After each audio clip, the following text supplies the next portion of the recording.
também na minha formação, enquanto estudante. Eu já estava a falar do Grupo Tantan, já estava a falar lá do centro lá no Rio, e bastante importante reviver isso agora.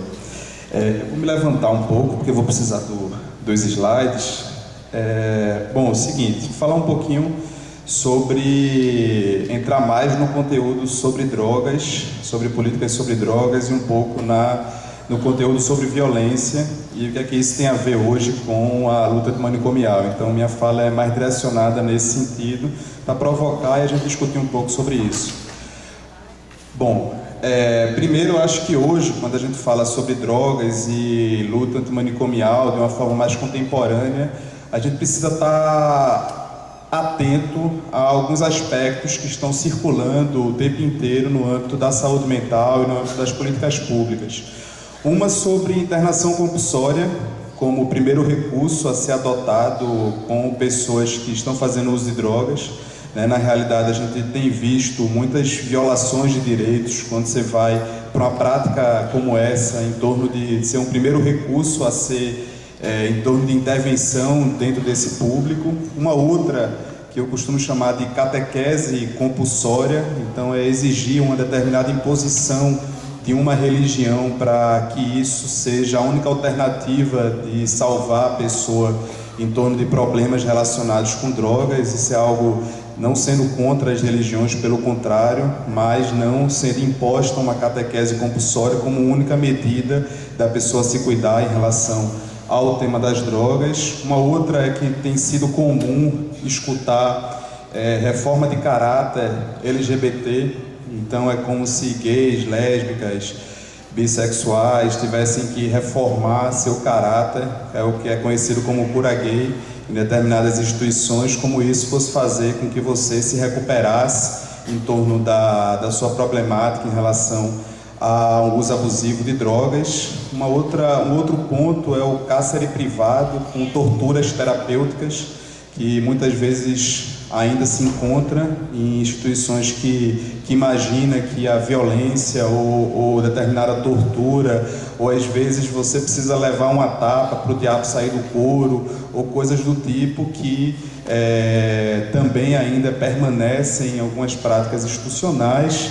E outra, utilizar a laborterapia como trabalho escravo.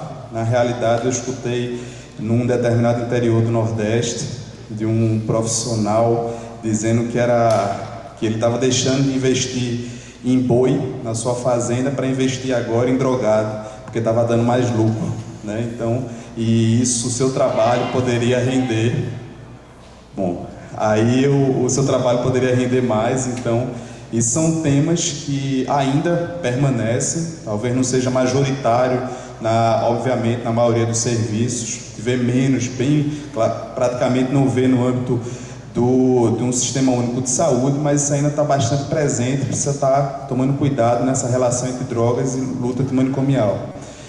Um outro ponto é sobre drogas e encarceramento. Na realidade, a gente ainda tem uma relação de judicialização em torno do tema. Então, hoje, no Brasil, a gente tem uma população prisional que vem aumentando em torno de tráfico de drogas. Na realidade, 550 mil pessoas presas em 2012, 138 mil por tráfico de drogas. Isso em 2005 era 11% da população prisional, em 2012 25% da população prisional dentro desse tema. E o perfil do público que a gente vê são homens entre 18 e 29 anos, negros ou pardos, baixa escolaridade, sem antecedentes criminais, portando pequenas quantidades, preso em flagrante, sozinho, sem arma de fogo, em locais públicos, sem prévio trabalho de inteligência policial.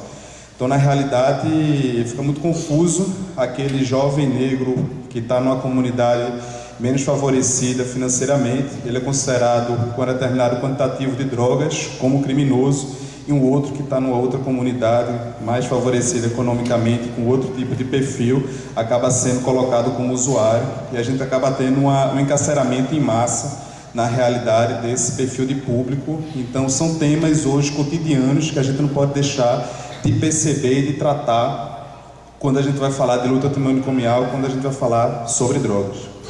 Bom, e aí acho que o princípio norteador que precisa estar nas políticas públicas, e aí falando desse tema, direitos humanos como a coluna vertebral de todas as práticas nas políticas públicas. Então, não só as políticas públicas de direitos humanos, mas os direitos humanos nas políticas públicas. Então, na realidade, os direitos humanos transversa todas as políticas públicas, quando você vai tratar de sujeito, quando você falar de uma pessoa, o respeito às diferenças, o respeito à diversidade, o respeito a cuidar do outro de uma forma digna, de uma forma cidadã. Então, acredito que esse é o princípio norteador das práticas da atenção psicossocial.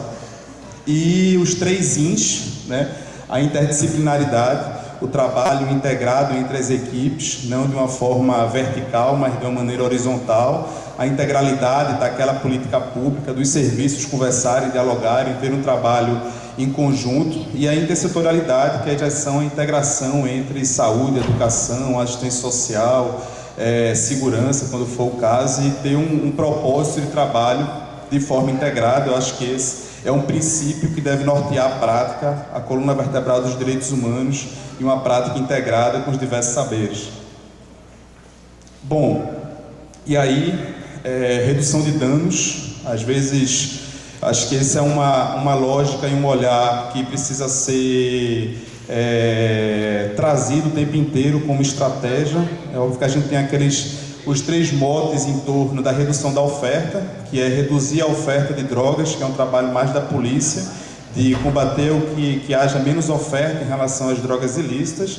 A redução do consumo, que aí já vai estar mais focado em reduzir o consumo, em reduzir o uso de fato daquela determinada substância. E a redução de danos, que não necessariamente seja contrário a um ou outro, mas não vai estar muito mais preocupado em reduzir danos ocasionados pelo uso abusivo, que é aquele jargão, por exemplo, do se beber e não dirija. Na realidade, você não está diminuindo o consumo do álcool explicitamente, você está apenas tentando fazer que haja uma redução de problemas ocasionados na combinação de álcool e direção. Então, você vai tentando reduzir danos por aí, reduzir riscos, e é nesse princípio que eu acho que a gente vem também nessa lógica de raciocínio. E aí, acho que tem uma discussão importante para se fazer em torno da abstinência, né, que às vezes a gente foca muito na conquista e na chegada da abstinência, quando na realidade muitas vezes a gente precisa ampliar o olhar para ampliar a promoção de qualidade de vida. Muitas vezes a situação do sujeito, ele primeiro precisa estar vivo até para chegar numa abstinência. Então, primeiro ele precisa, dependendo da situação dele, às vezes o problema maior não é aquele uso abusivo naquele momento, né? Às vezes a gente vem encontrando muitos casos de pessoas em situação de ameaça de morte, em situação de violência, que primeiro ele precisa se cuidar em torno da proteção, para depois, inclusive, ele ter condições de ter um olhar em relação ao uso. Primeiro ele precisa perceber a condição de situação de rua e de fome e de moradia que ele está vivenciando, para até ele ter condições de começar a pensar se realmente esse uso abusivo, quais os problemas que estão ocasionados. Então, primeiro aquela adolescente, ela precisa verificar de que ela está sendo explorada sexualmente, está sendo vítima de estupros semanalmente. Primeiro ela precisa ter uma paralisação em relação a essa violência, para depois a gente falar que o problema maior dela é aquele consumo de crack, aquele consumo daquela determinada droga. Então, eu acho que esses princípios, olhar o sujeito de forma integral, ampliar o olhar para a promoção de qualidade de vida, eu acredito que consegue ter um caminho mais completo em relação à necessidade do sujeito, das demandas, quando chegam nos serviços, seja de saúde, seja de CAPS, seja da assistência social, seja nos diversos locais. Bom, e aí algumas diretrizes para serviços da rede, acho que foi tocado nisso da Silveira, acho que é uma frase que ela coloca, que o que melhora o atendimento é o contato afetivo de uma pessoa com a outra, o que cura é a alegria, o que cura é a falta de preconceito. Então, acho que esse princípio de Nise, sem dúvida, foi uma grande revolução de perspectiva que ela traz na saúde mental. E observar isso com cuidado, a gente quebra uma série de preconceitos ainda enraizados no cotidiano das práticas profissionais. Uma outra coisa que foi falada, inclusive, de um próprio usuário, não é apenas o usuário que precisa se adaptar ao serviço, mas o serviço também precisa se adaptar ao usuário. Então essa frase me marcou, né? E acho que o que ele está querendo dizer é que não é só ele que vai precisar chegar lá e se adaptar a todas as normas e todas as regras que são instituídas de determinado serviço, porque senão ele vai ser desligado, vai receber uma autoterapêutica, ou então ele não está nas normas que aquele serviço propõe. E o serviço começar a observar o que é que o serviço precisa de alguma maneira se adaptar ou escutar melhor aquela demanda que aquela pessoa acolhida, que aquele usuário, aquele paciente está trazendo dentro do seu serviço. Então, esse olhar e essa convivência entre a pessoa que chega e o profissional que está é extremamente necessário, que já está trazendo um pouco como diretriz e ótica que a gente está percebendo. E aí eu vou entrar um pouco mais na prática profissional que eu venho trabalhando, né? Óbvio que é extremamente importante, e acho que isso já foi falado, da importância dos serviços, da integração de CAPS, CAPS-AD, CAPS-2, CRAS, CREAS, dos leitos, geração de trabalho e renda, e toda a educação, e integrar essa rede não naquela lógica de empurra-terapia, e está empurrando para um lado, é você que tem que cuidar de tal pessoa, não faz parte do meu perfil, empurra para lá, empurra para cá, e no final a gente às vezes acaba colocando na ponta da língua para onde eu vou encaminhar, e a gente precisa mudar um pouco essa pergunta de chamar quem são os parceiros que podem me ajudar, e aí a gente cria um âmbito coletivo, de colegiado, de cuidado mais promissor, na minha opinião. Então, trazer um pouco sobre violência e redução de danos, né? Acho que as estratégias de redução de danos no Brasil, e a gente vem discutindo muito isso em Pernambuco, considerando que Pernambuco é um dos estados com maior índice de homicídios há muitos anos, então a gente precisava observar o que é que tinha de homicídios relacionados a drogas, e uma das coisas que apareciam muito era essa relação entre o usuário, o tráfico, a dívida no tráfico, e por conta da dívida, a morte ocasionada por essa relação, esse mercado das drogas, e principalmente o mercado do crack, a forma como se instalou, e que a gente percebeu que a gente precisava estar adotando estratégias de redução de danos que observassem esse contexto. Então, se é óbvio que a maneira como a gente trouxe a redução de danos vindo da Europa, preocupado com as taxas de HIV, preocupado com as overdoses de pessoas que estavam usando drogas injetáveis como heroína, a gente precisava observar que as pessoas, que tinha muita gente não morrendo de overdose, mas morrendo de bala, de tiro, de facada, de violência dentro dos determinados territórios. Então, a gente começou a perceber que algumas estratégias de redução de danos, elas poderiam adentrar em torno de redução de danos sociais, de redução de danos em termos de proteção à vida, em termos do sujeito começar a se cuidar, não só no foco dele reduzir o consumo, mas no foco dele se proteger dentro desse contexto que ele está vivenciando. Então, essa foi uma das premissas, e aí uma ampliação das vias de cuidado na assistência social, e eu vou falar um pouco mais, não da assistência social como um todo, mas do programa Atitude, que a gente vem desenvolvendo em alguns locais,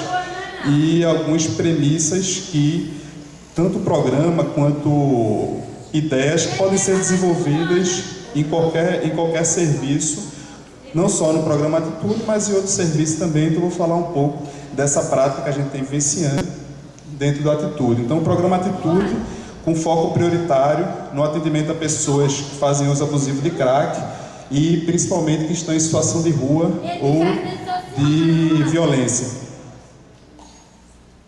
Bom, o Atitude está em 4 modalidades de serviço. O primeiro dele, os serviços nas ruas, Atitude. Ele é sua melhor amiga e sua pior inimiga. Pode ser. O Atitude nas ruas, então ele vem fazendo um trabalho com foco nos locais onde há maior incidência de uso de crack e de violência. Então, na realidade, o recorte foi onde está tendo maior taxa de homicídios relacionados com esse mercado do crack. Então, a gente vem tentando trabalhar um trabalho de arte dentro das ruas, com intervenções lúdicas, seja com fantoches, contação de história, cinema na rua também, e insumos, preservativo, lubrificante, água, suco. Aí tem algumas fotos do trabalho. Essa foi um cineminha na rua na semana passada, era umas meia-noite. O pessoal bota alguns filmes e faz um debate com o pessoal que está na rua também.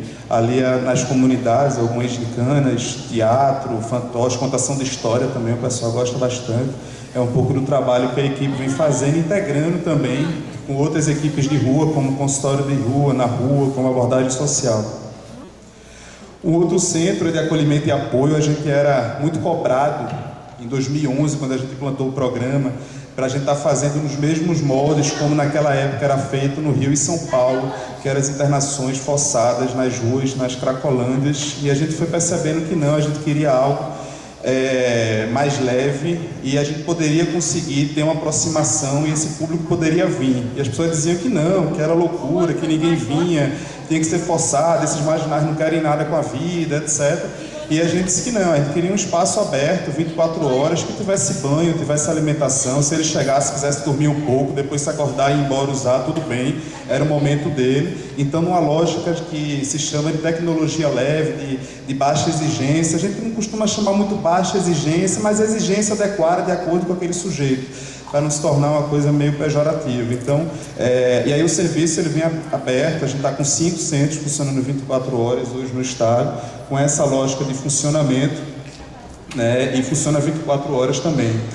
Um centro, aí são 7, aí focado mais para os que estão em situação de ameaça, não podem ficar no território. Então, aquela lógica assim, se ele ficar no território, ele vai morrer por conta de homicídio, e a gente foi percebendo, foi vendo gente morrendo, que a gente atendia dentro desse contexto, não por overdose, mas por homicídio, e a gente começou a estudar o que é que significava essa ameaça, uma ameaça mais localizada, uma ameaça mais abrangente, onde é que ele estava seguro em torno de estar, e a gente foi trabalhando dentro dessa perspectiva. E aí tem os centros intensivo, um outro que a gente também está com processo, também tem um foco de inclusão produtiva, de inserção no mercado de trabalho, a gente vem ampliando essas possibilidades, e um outro, o quarto e último, que é o aluguel social, pode passar. Aí também um centro que a gente abriu recente, para mulheres grávidas, gestantes, ou com bebês recém-nascidos. Então a gente veio tendo uma demanda muito grande, muitas vezes uma prole indesejada pela relação da mulher, pela troca do corpo, por uso de crack, e aí acaba tendo uma série de filhos não muito desejados naquele período, e a gente vem nessa experiência nova para a gente também atender gestante, atender mães com bebês recém-nascidos. E o último, o aluguel social República, muitas vezes quando aquela pessoa não pode retornar para a sua comunidade de origem devido à situação de violência e precisaria estar desenvolvendo sua autonomia num outro local, construindo sua vida num outro espaço, e a gente sempre trabalha esse território geográfico, território existencial do sujeito, para que ele não mude dentro da sua lógica de existência, não sair de uma zona urbana para uma zona rural ou vice-versa. Então a gente vem trabalhando com 40 residências hoje, o programa está em vias de ampliação. Na realidade, no sertão, a gente tem no sertão de Itaparica, ele estava para vir para o São Francisco, aqui em Petrolina, mas teve algumas dificuldades em termos de orçamento e governo, etc., mas também está no planejamento. Então, minha fala era falar um pouco sobre isso, e um pouco dessa prática, e por fim, também Inês da Silveira, acho que uma frase final: para cada cabeça um chapéu, e não o mesmo para todas as cabeças. Muita flexibilidade para não se seguir uma trilha única. Tudo depende de cada caso, cada pessoa, não há receita única. É isso, obrigado.